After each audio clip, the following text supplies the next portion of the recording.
त्रिपुरारी पौर्णिमा ही कार्तिक महिन्यातील पौर्णिमेला साजरी केली जाते। हा दिवस चातुर्मास संपल्याचेही प्रतीक आहे। या दिवशी भगवान शंकरांनी त्रिपुरासूर नावाच्या बलाढ्य राक्षसाचा वध करून तिन्ही लोकात पसरलेले त्याचे साम्राज्य आणि अत्याचार संपवले। हा अंधारावर प्रकाशाचा, वाईटावर चांगल्याचा आणि अत्याचारावर धर्माचा विजय म्हणून साजरा केला जातो।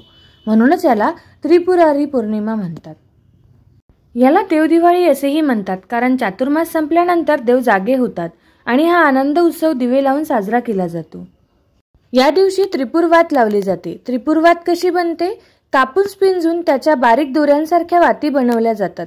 एका दिव्यासाठी 750 वातींचा समूह एकत्र करून ही मोठी आणि जाड वात तयार केली जाते।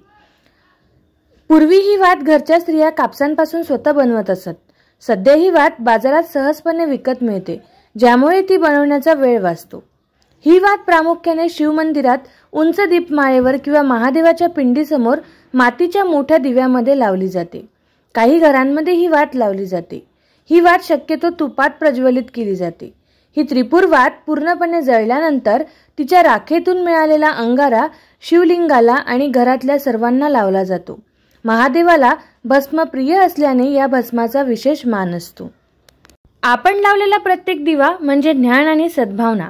आपल्या मनातील अहंकार, मत्सर आणि वाईट विचार, जे त्रिपुरासुराचे प्रतीक आहे, यांचा नाश व्हावा आणि आपले जीवन ज्ञान प्रकाशाने उजळून निघावे, अशी प्रार्थना या दीपदानाद्वारे केली जाते। दिव्यांच्या रूपाने दान केल्याने पुण्य मिळते, अशी श्रद्धा आहे। त्रिपुरारी पौर्णिमा म्हणजे केवळ दिव्यांचा सण नाही, तर आपल्या मनातील त्रिपुरासूर नष्ट करून तेजाकडून तिमिराकडे जाण्याची प्रेरणा देणारा हा महादेवाचा विजयोत्सव आहे।